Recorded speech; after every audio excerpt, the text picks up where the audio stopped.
Okay, we are back and we are live, and this is the Senate Transportation Committee. We're going to continue our discussion on H 433, the transportation bill. And we have Anthea with us this morning to continue going through the bill. So, Anthea, it's all yours. Great, thank you. So for the record, Anthea Dexter Cooper from the Office of Legislative Counsel, and I'm going to put a document up on the screen. Liz has posted this. It's version 4.1. There's a slight difference from what we went through yesterday, but it is in language we hadn't gotten to yet, not the language we went through yesterday. And then just as a reminder for everyone, this is the sort of compilation of proposals that you've been asked to consider either from the agency or a request that you had made to me to work on something or something I picked up on, or there's some proposals from Senator Perchlik in here as well. So we're picking back up on page 16, talking about electric vehicle supply equipment. Those are the charging stations. So Senator Perchlik is proposing that it be put into session law, that it is the goal of the state to, as practicable, have a level 3 EVSE charging port. So those are the fast chargers available to the public within, and then it's 2 requirements: 5 miles of every exit from the interstate and 50 miles of another level 3 charger that it is available to the public along a state highway. And this definition of state highway comes from statute. So that's establishing what the goal is. And then in subsection B, it's telling the agency to file an up-to-date map showing all the locations of level 3 EVSE that's available to the public with the 2 transportation committees by January 15th of each year until the goal identified in subsection A is met. So until there is a charging station within 5 miles of every interstate exit and within 50 miles of every other charging station, or of another charging station along the state highway. And that notwithstanding language that you have on line 8, that's because if a report requirement is going to continue past, I think it's 5 years without amendment to the requirement, the enabling legislation requiring the report, then it goes away. So this is having it linked not to a time certain, but linking it to until the goal identified in subsection A is met. So that is Senator Perchlik's proposal. Don't we have in line 6, 50 miles of, don't we have already some language somewhere that tells us about the charging stations? Aren't we, there's something new and different, or?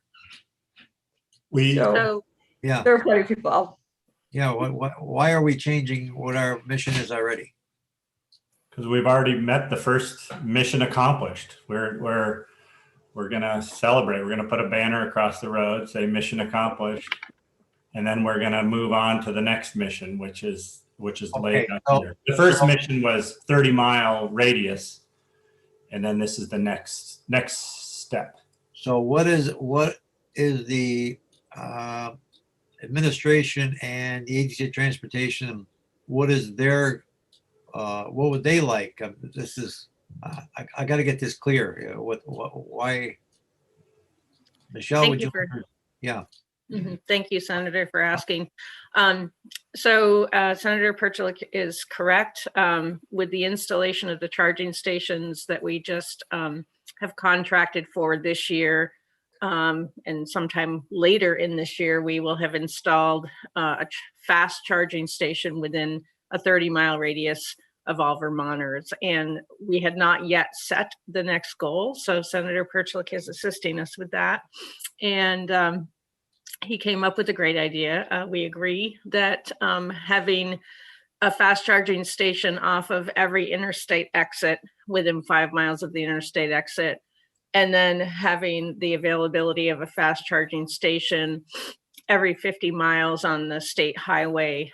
And that would be like what we've done to date. We would work with a vendor who would then set up agreements with, a gas station, or it could be a library or at a park and ride. So somewhere that's easily accessible to the public, that's where you would, be able to pull off and fast charge your vehicle And so you wouldn't have to worry that there wouldn't be a place. So we are in concurrence and think this is a good idea. And the should the ARPA plan that the governor laid out move forward with monies in it for EV charging stations, we could then begin to advance this goal, and we expect more money coming from the federal government for EV charging station 2, hopefully later this year. What's the goal? It has to be met by a certain time or what? No, this just says keep doing it until it's complete. So it doesn't have a drop dead date. You have to do it. Yeah, okay. All right. Any questions? Well,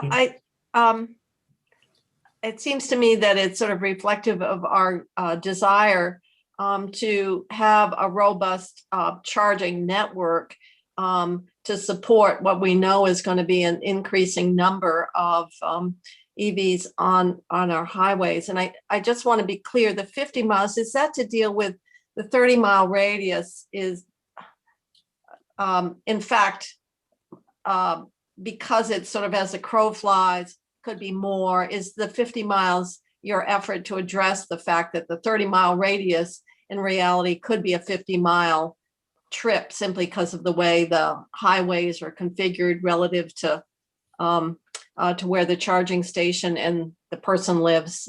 I just want to make sure I'm connecting that correctly. Yes, that was the idea. Okay. You are once again correct, Senator Kitchell. I want to know, Senator Perchlak, you were correct first. Yeah. Any questions? Okay, let's move on. Okay, so your next section is something that's been talked about in committee already. This is the zero fare public transit. So the first proposed revision is for me, just including what the public law number was, since the TIBO was voted out of the House before ARPA had actually been given its public law number. We didn't have it yet to include, so that's just conforming with including public law citations. And then you have a request from the agency, and I believe this is coming from Green Mountain Transit, for the urban piece, that providing zero fare public transit on those urban routes will be conditioned upon it's using money from these federal relief bills. It will be as practicable, and the use needs to be approved by the governing body of the transit agency. There is not that same language for rural public transit. And I believe you had heard testimony on this earlier in the week or last week. So there is a possibility that they could charge on longer trips, like from Burlington to Rutland, Montpelier. They could. Okay. I think if the governing body did not approve zero fare for those routes, then this language would. I think that. run out. I just think that there should be some fee involved from longer trips, whether it's St. Albans or Burlington to Montpelier.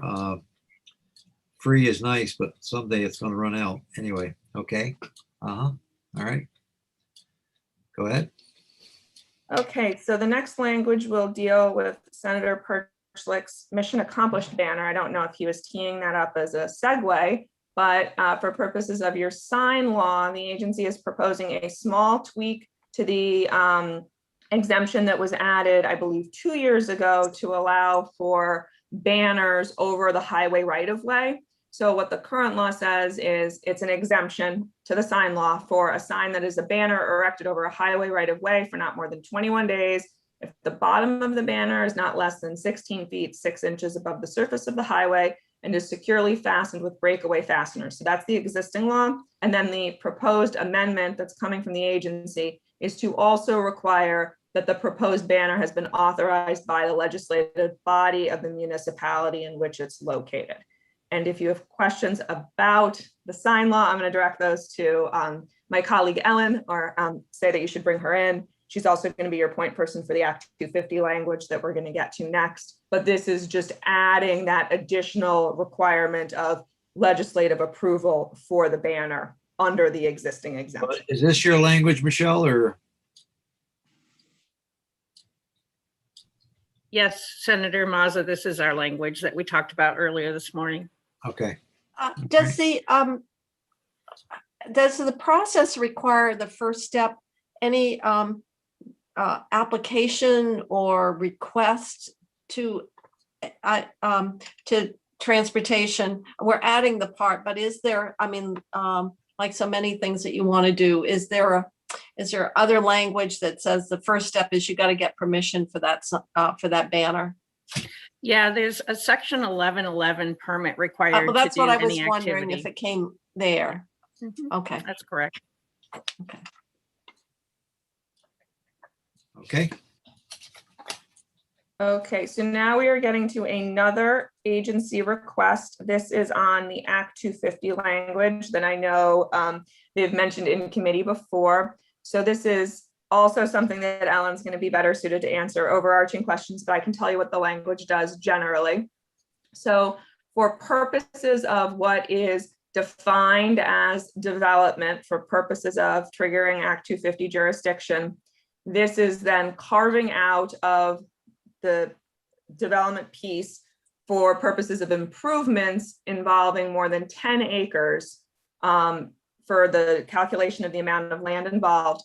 Land that was previously disturbed as a result of construction of a transportation facility, which we'll get to a definition of, is it to be excluded from computing the amount of land involved in the development, provided that the project subject to the exclusion is a transportation project that is funded in whole or in part by federal aid. So it has to be land that was for a transportation project, for a transportation facility, and then it is sort of having a carve out of that exemption to say that the exclusion does not apply to the creation of new or additional points of access to the interstate.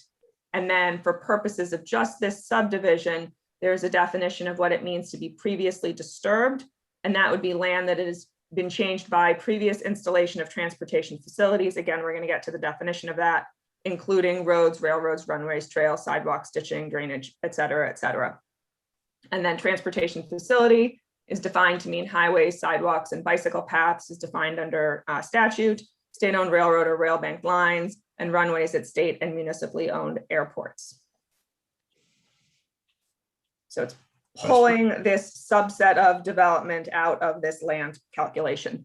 And that is the extent of what I know. Anything else about Act 250, I'm going to have a blank expression on my face. Me too. Okay, all right. Comments, anybody?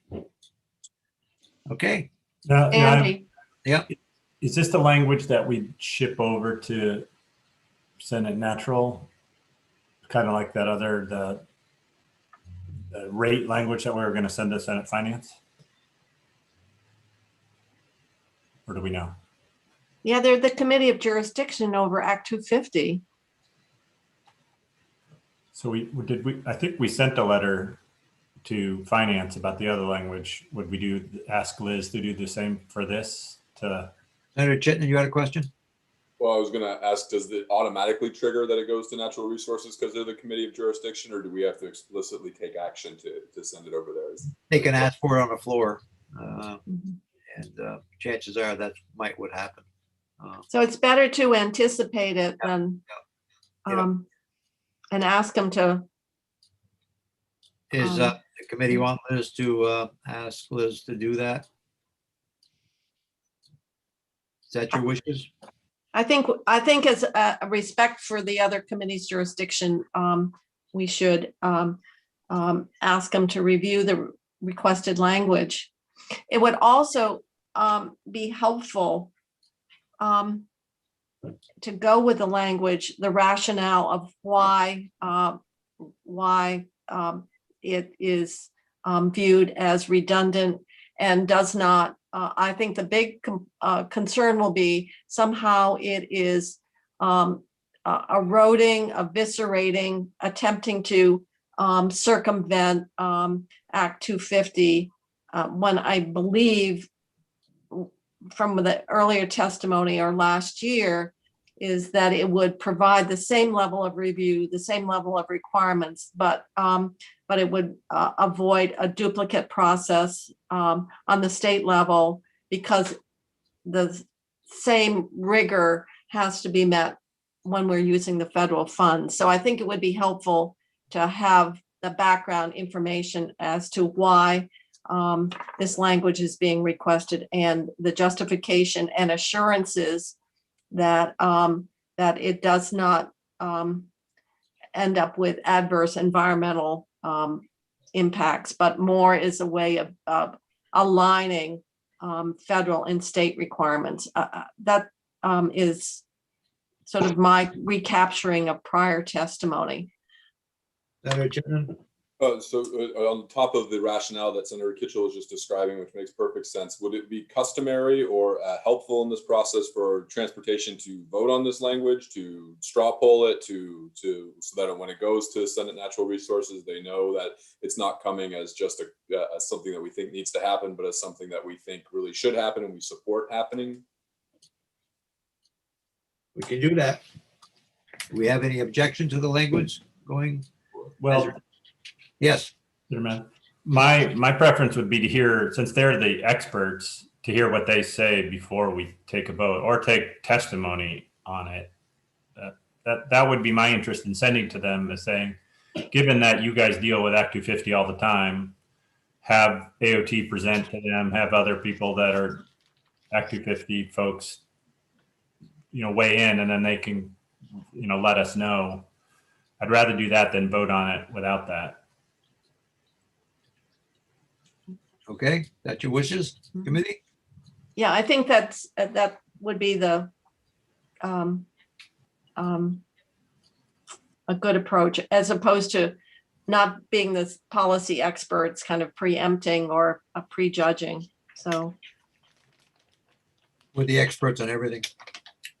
yeah, right. Yeah. Okay, all right, Anthea. Senator Mazza, Yes, go right ahead. would you like me to work with Liz to provide this communication that Senator Kitchell described? And I can copy Senator Kitchell Great. in the draft. That would be great. Appreciate Well, that. you don't, you can, Okay. somebody else could volunteer to do that. I was just trying to recount last year's rationale for requesting the language. Yeah. You can do it, Michelle. We know Okay. what the issue is. Very good. Thank you. Okay. All right. Okay, so moving on to another agency proposal. This is for sort of a study and a report having to do with a transportation equity framework. So this is tasking the agency in consultation with the 11 regional planning commissions to do a comprehensive analysis of the state's existing transportation programs, all of them, to develop a recommendation on a transportation equity framework through which the annual transportation program and the agency's annual project prioritization process can be evaluated so as to advance mobility equity. And for purposes of this, we're saying mobility equity is a transportation system that increases access to mobility options, reduces air pollution, and enhances economic opportunity for Vermonters and communities that have been underserved by the state's transportation system. So you're telling the agency, go consult with the RPCs and do this comprehensive analysis to sort of figure out how you can review projects and your overall transportation program. In subsection B, you're providing a little bit more detail for what needs to be part of this analysis. So as part of that analysis, the agency needs to seek input from individuals who are underserved by the state's current transportation system or who may not have been previously consulted as part of the agency's planning processes. And then for purposes of what the RPCs will be doing in this, subsection C is telling them that the state's 11 RPCs need to convene regional meetings focused on achieving equity and inclusion in the transportation planning process. And that meeting facilitation should include identification of and outreach to underrepresented local communities and solicitation of input on the transportation planning process, under the transportation planning efforts that are laid out in, and this looks like 19 BSA section 101 is actually section 10L. It's terrible that the font makes it look like that, but this is what lays out what the RPCs are supposed to be doing. And then for purposes of the deliverable, the agency needs to file a written report with the two transportation committees on the transportation equity framework, not later than January 15th of 2022. So laying out this analysis, providing some guidance on the outreach process and the involvement of the RPCs, and then having a report back date for January 15th of 2022. Are we trying to address a problem here, or what? Where'd this come from? The House? This No. came, No. this is yellow, which per key is an agency of transportation proposal post leaving the House. So tell us about that, Michelle. Is it an issue or something? It is an issue. You know, I think historically, there have probably not always been the level of engagement with underserved communities. Those could be new Americans that live in Vermont. They could be members of the disabled community. They could be people of color. They could be folks that are not necessarily engaged with understanding the nuances of how we develop transportation projects and implement programs.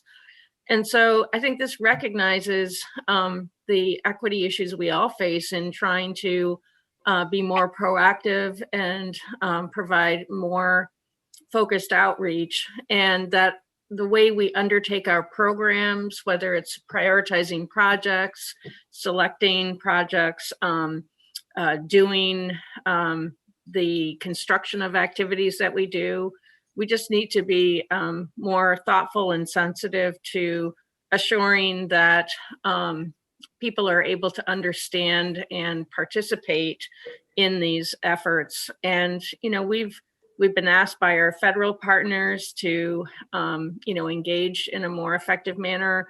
And I think we recognize as a state that we need to do that as well. And we came in and spoke to you a couple of weeks ago about our efforts in this area. And we felt that it was important to, you know, sort of officially codify these efforts within statute as an activity we're undertaking and that we are going to continue to keep you abreast of.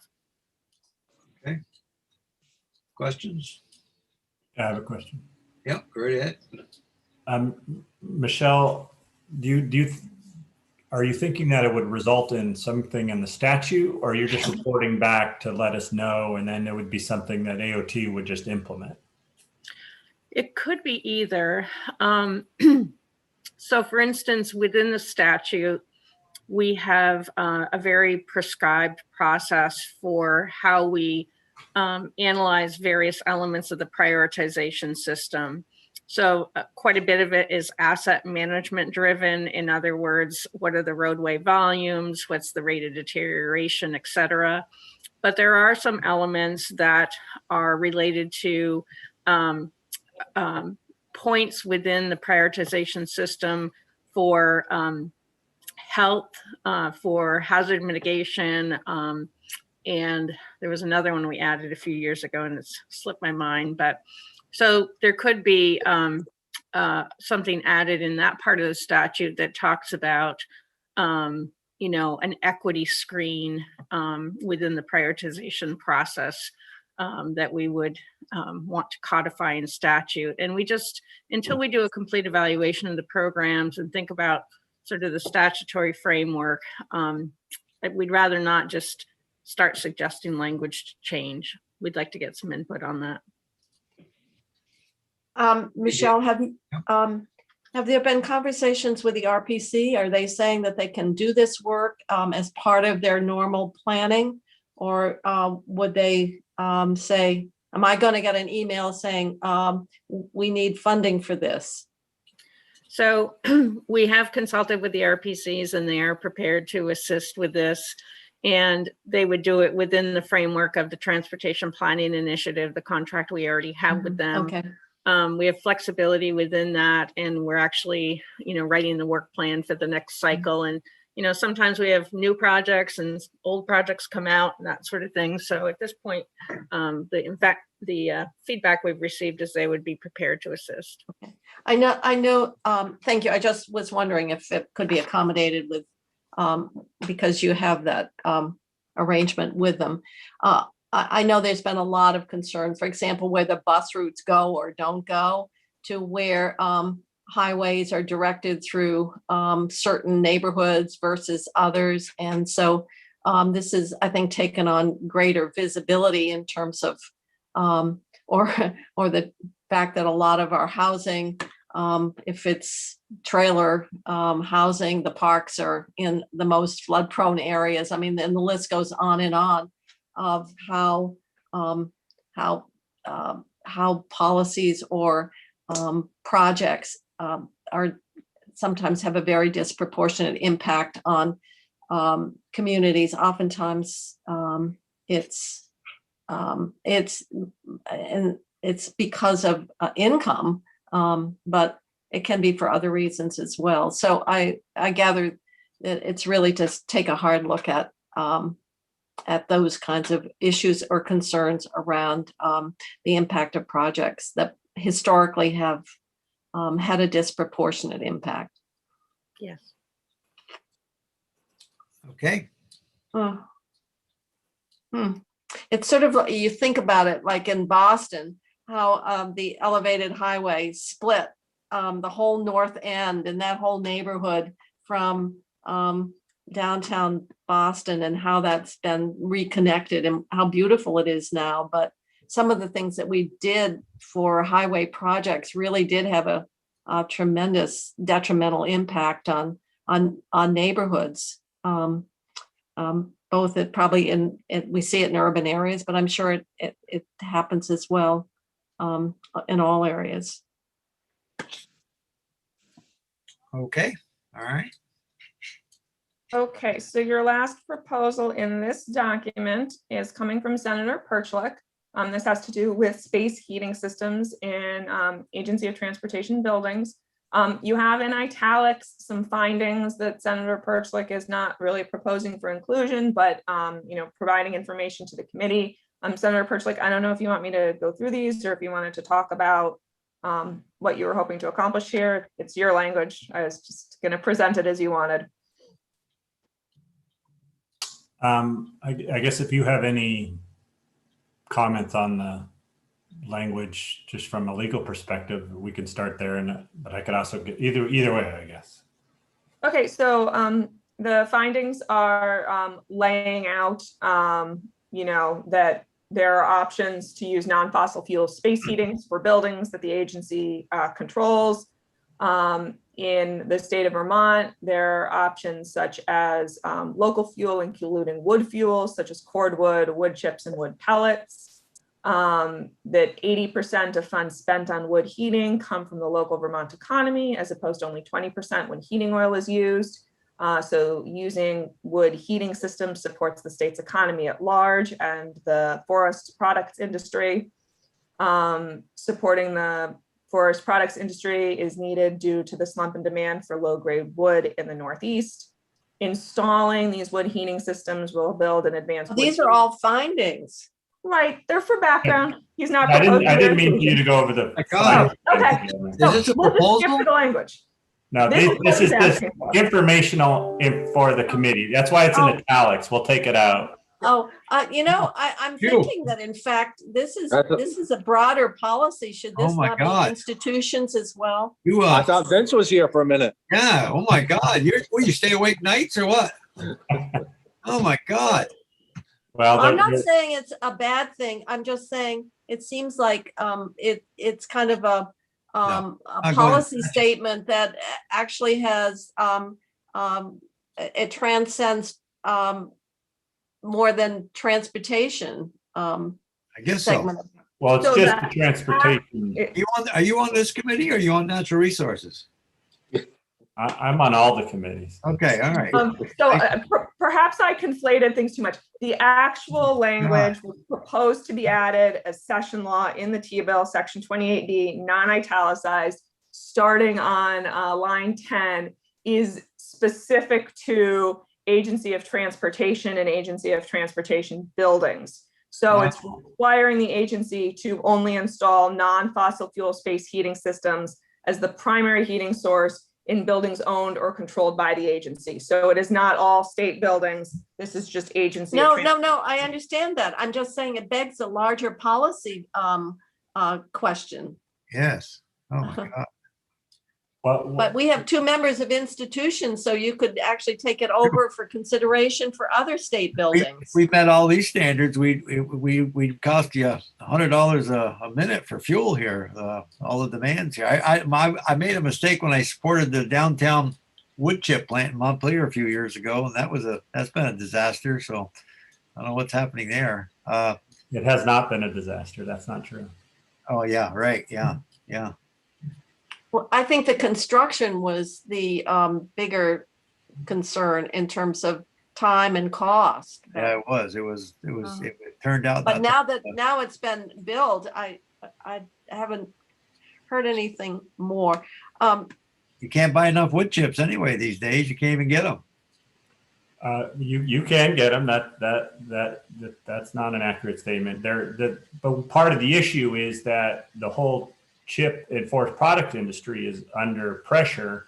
Right. So a lot of the foresters that had chippers and chipper trucks are saying, well, if people aren't going to be buying these, we're not going to be installing these wood heating systems, then I'm not going to spend the money to buy a new chipper.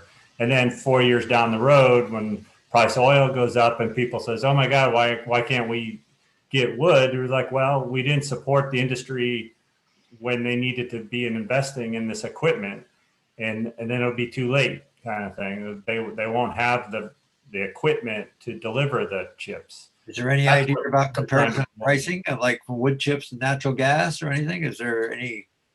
I could supply that information. I mean, wood chips are the cheapest by far. But what if the demand is greater? What happens then? The price goes up. It would have to expand quite dramatically from where it is now to have a impact on the price, because there's so much supply. We are growing a lot more wood than we're cutting, and there isn't a big uptake in wood heating systems, which is the reason that I think the state, who wants to support the wood products industry and has goals to get rid of fossil fuel heating, but doesn't really do anything about it, is the goal of this language, is to say, when you have to replace the heating system, you should do it with a renewable heating system, preferably wood, but that's not always possible. But if you can't, then this language allows like a relief valve where the secretary could say, for this building, it just didn't make sense. We don't have the space. We're going to tear the building down in 5 years. So why would we put in a new system? So there's a way for the agency to not put in a renewable heating system. It just says that they shall do it if they're getting rid of the system. Not today, like all systems have to be converted, but just as they get new heating systems, they convert them to wood or another renewable energy source if that's available. And why I thought it made sense in here is because it was only transportation projects. My understanding is that institutions in the capital bill doesn't deal with the capital expenditures of the agency, but maybe I'm wrong. We tried that in the schools a few years ago, wood chips, mandatory wood chips in school plants, and the schools backed out of that. It was never mandatory for schools, but the state did provide back when Senator Luzzi was around. He was a big supporter of the wood in school program, and we have something like 70 schools that do heat with wood. But a lot of those are old systems that need replacing. But there are new schools putting in wood projects, but this is an advanced wood heating systems like pellets or dry chips, and that's kind of what we're trying to do here. I think for some ancient history here, before Senator Perchlik was in the Senate, we actually had, it was a very interesting meeting around the whole plight of the Vermont forestry sector. And the big issue, of course, is with current use, we want to keep forests and their carbon sinks, and you have to have a plan for harvesting, but there's really a very limited market for particularly low grade wood with the paper mills going out, et cetera. So it was interesting mix of people like Bruce Limlaw, who is a big forester and logger, and sawmills and so forth around how to support or expand Vermont forest product market.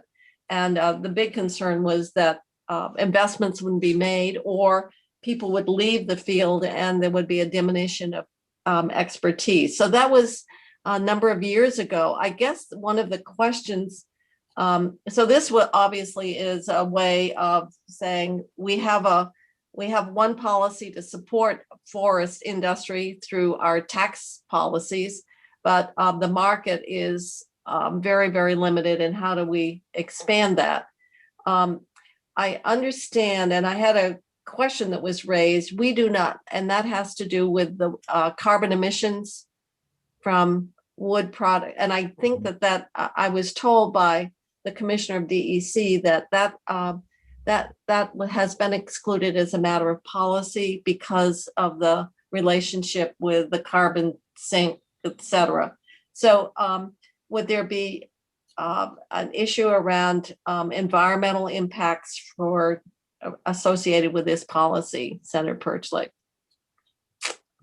I think that the environmental impacts would be positive in that it would help to keep our forests as forests, in that because it supports the forest products industry and allows people to keep them as forests so they can continue to log them and have a market for the low grade wood. There are emissions controls that would be required, particulates being a particular health concern. We would want to make sure that DEC and the air quality division are involved.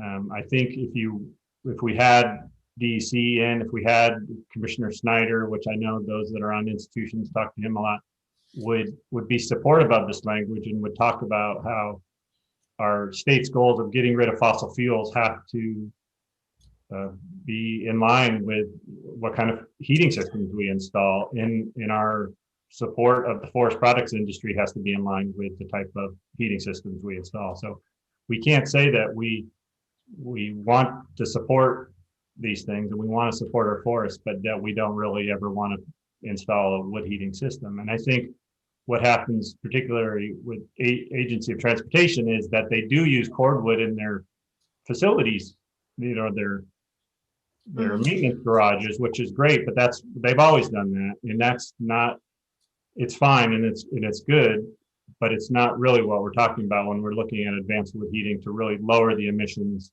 and increase the efficiency of these systems and try to support the whole value chain of the wood products industry. So we have our own pellet mills and the whole distribution from the tree to the boiler in people's homes and in businesses. But is this the way the legislature's going? I mean, we had a heck of a time just to get them to approve the license we're supposed to go for 10 years and we went to 2 years, and there was it just seemed like there was a lot of threats towards the plant in Rygate as far as to, well, listen, and I read it as it's just it's on its way out. I mean, no matter what this plant would do, it's on its way out as far as producing electricity by wood products. So, I mean, would this even fly through the Senate and the current conditions of how people are feeling right now? Yeah, because the big difference there is the Rygate is a power plant. They're trying to produce electricity, and they're under 30% efficient or around 30% efficient. So that's the big issue there. Mm-hmm. With these heating systems, they're 70, 80% efficient because you're just using it to create heat. You're only using it in the winter. It's a much more efficient, and you can do modern control. So, but it is the similar issue in supporting the low grade wood market as the Rygate issue of why we do support that. and why it did pass, but there's an issue around the efficiency. Is that the best use in the long term of our wood resources at only 25% efficient when you could be doing it maybe 75, 80% efficient? Does the agency have a position? I know we've been using a lot of wood in our district garage as we're harvesting along roadsides. Yeah, Senator Kitchell, you make a great point, which Senator Perchik also pointed out. We cut our own cordwood from hazard trees, and we certainly wouldn't want to buy wood pellets when we have this waste wood that we're trying to utilize. We, when we're replacing cordwood boilers and upgrading, we do that with the most efficient systems we can find and meet EPA standards for, trying to make sure that the emissions are not an issue as well. We've been replacing wood stoves, which were within garages, with outdoor efficient wood boiler units. And